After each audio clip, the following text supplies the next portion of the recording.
नमस्कार दोस्तों, मैं विनोद कुमार मिश्रा यूट्यूब के अपने एम्पैथी एक्सप्रेस में आपका स्वागत करता हूं। आज का विषय है समय और अनुभव। मैं समय पर क्या कहूं, समय विभिन्न कालखंड का नाम है। एक ही कालखंड में लोगों के अनुभव भिन्न भिन्न हैं। वहीं भिन्न भिन्न अनुभवों के बीच कड़वे अनुभवों से मुक्त पाने के लिए सुझाए गए उपायों में बड़ी बड़ी दीवारें हैं। स्वयं के अनुभवों से, स्वयं ही उन अनुभवों से स्वयं को अपरिचित पाना सबसे बड़ी विडंबना है। समय पर किए गए अनुभव ने धर्म का रूप लिया, उन अनुभवों ने शब्दों का रूप लिया। उन्हीं शब्दों को सत्य का नाम दिया गया। शब्दों ने विभिन्न मतों का, मतांतरों का, संप्रदायों का, मजहबों को जन्म दिया। प्रश्न है कि समय समय पर किए गए अनुभवों को, जिसे सत्य होने के दावे किए गए, उनके चलते ही मनुष्य के मध्य बड़ी बड़ी दीवारें कैसे और क्यों खड़ी हो गई।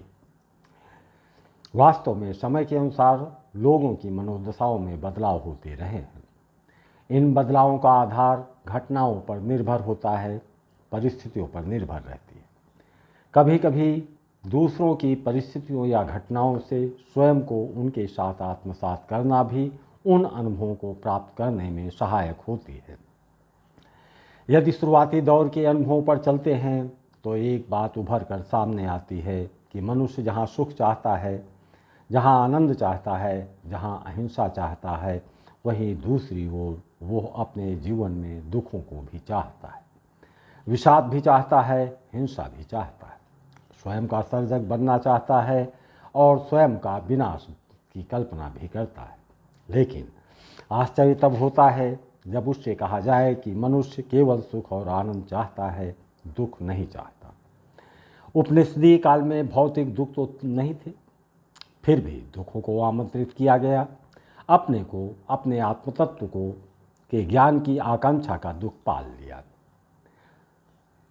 यदि ऐसा न होता तो संसार में नाना प्रकार के संप्रदायों का जन्म न होता। शुरुआती दौर में जबकि भौतिक संसाधन अत्यधिक थे, अपनी अनिवार्यताओं को पूरा करने के लिए ज़्यादा संघर्ष नहीं करना पड़ता था। भौतिक रूप से संतुष्ट मानव जो सुख से आनंद से रहते थे, उनके मस्तिष्क को एक पीड़ा का, एक वेदना की भी चाहत उभरी। यही चाहत उसके मस्तिष्क पर कुछ प्रश्न उभार कर भर दिया गया। ये मस्तिष्क और बुद्धि का काम भी होता है। बुद्धि अपनी चालों को चलना प्रारंभ कर दिया। ऐसे में हुआ क्या, उसने जीवन के संबंध में मंथन प्रारंभ किया। जीवन के उद्देश्यों को लेकर उलझता गया। इन्हीं उलझनों के समाधान के लिए आगे बढ़ते गया। उन्हें जो समाधान मिले उसी को धर्म का नाम दिया गया। फलस्वरूप बहुत से धार्मिक ग्रंथ अस्तित्व में आए। बेशक पृथक पृथक मनुष्य हैं, पृथक पृथक उनकी मनोदशाएं हैं। उन्हीं मनोदशाओं के अनुसार उनके हर्ष, विषाद, सुख और दुख के कारण भी भिन्न रहते हैं। उनकी वरीयताएं भी भिन्न भिन्न होती हैं। कहने का तात्पर्य है कि चाहे जो व्यक्ति है, वह व्यक्ति अपने बारे में सब कुछ जानता है जो दूसरा नहीं जान पाता है, क्योंकि वह अपने आप को गहराई से जानता है, जिस स्वरूप को दूसरा जान नहीं पाता है और दूसरा जान भी नहीं सकता है। सुख, हर्ष, आनंद ये अस्थायी भाव नहीं हो सकते। जब इन भावों में परिवर्तन आते हैं तो वे परिवर्तन पीड़ादायक होते हैं, दुखपूर्ण होते हैं। निराशा आती है, हताशा, बेबसी और लाचारी आती है। ऐसे में होता क्या है, वो इन सारी मनोदशाओं से मुक्त होना चाहता है। इन सब से मुक्त पाने के लिए वो इधर उधर भटकना प्रारंभ कर देता है। जब ऐसी विपरीत स्थितियाँ आती हैं तो आदमी नए सिरे से जीने की कला को खोजना प्रारंभ कर देता है। वो उस कला का सर्जक होता है। इसे हम कुछ उदाहरणों के साथ सामने रखना चाहते हैं। चाहे वो वैदिक काल हो, उपनिषद काल हो, भक्ति का काल हो, ईसाइयों का काल हो, बौद्धों का काल हो। वैदिक काल में जीवन के प्रति असीमित लगाव था, लेकिन जीवन नष्ट होना तय है। उनके अंदर भय का समावेश हुआ।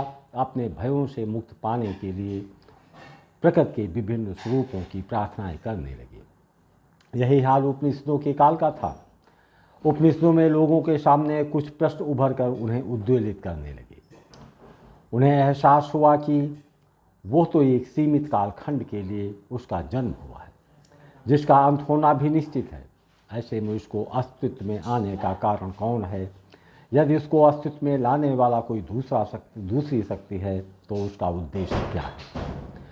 उसके अंदर ऐसे प्रवाह कहाँ से और क्यों होते हैं, जिसके चलते वो भिन्न भिन्न समयों में कभी हर्ष का, आनंद का, तो कभी दुख का, विषाद का, पीड़ा का अनुभव करता है।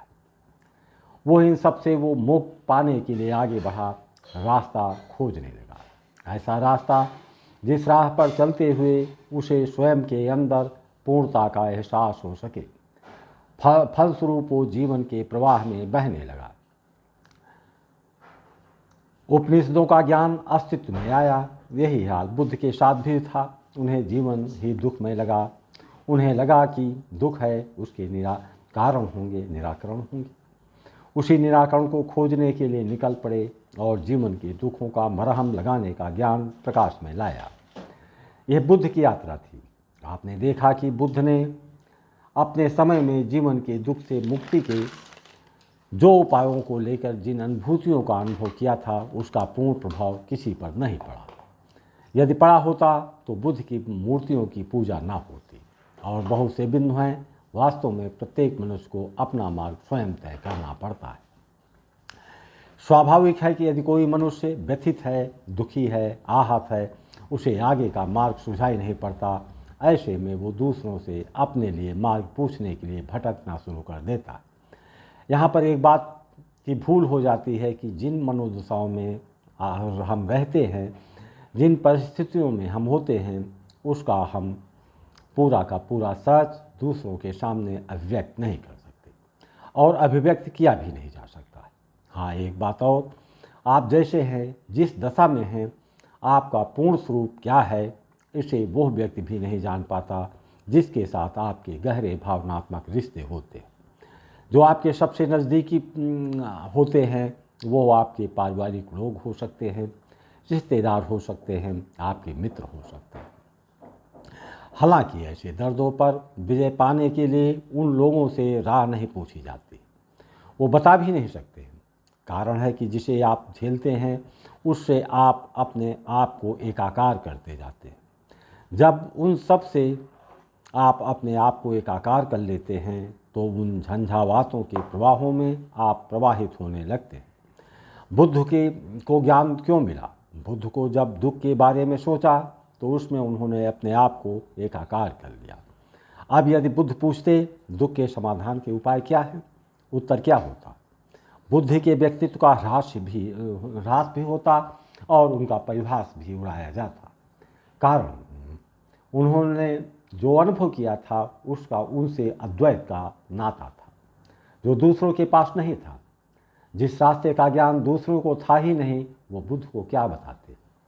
कहने का तात्पर्य है कि आप जिस समय विभिन्न मुसीबतों के दौर से गुजरते हैं, जब आपकी पीड़ाएं चरम पर होती हैं, जीवन में आशाएं समाप्त हो जाती हैं, तो उसके समाधान के लिए या उससे मुक्ति के रास्तों को ऐसे लोगों से जानकारी करने के लिए जाते हैं जिन्होंने आपकी पीड़ाओं को, आपकी वेदनाओं को गहराई से अंदाज़ा भी नहीं लगाया।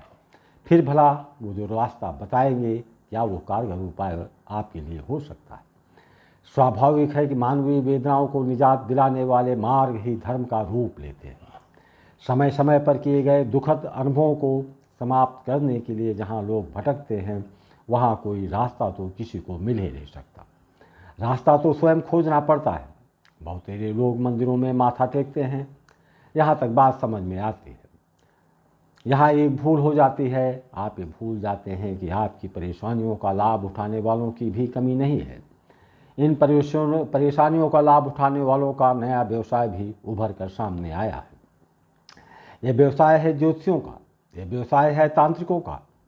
होता क्या है, जब आपका समय प्रतिकूल होता है, आपके अनुभव पीड़ादायक होते हैं, वेदनाओं से भरे रहते हैं, उस समय आपका आत्मबल टूटने लगता है।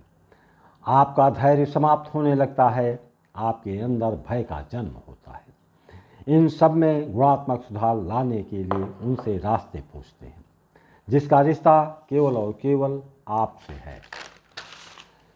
आप द्वारा खोजे गए रास्ते ही आपको नया रास्ता दिखा सकते हैं। वही रास्ता आपका मान्य धर्म होगा, वही रास्ता होगा जिससे आपके अंदर धैर्य का विकास होगा, साहस का विकास होगा और आगे बढ़ने की प्रेरणा मिलेगी।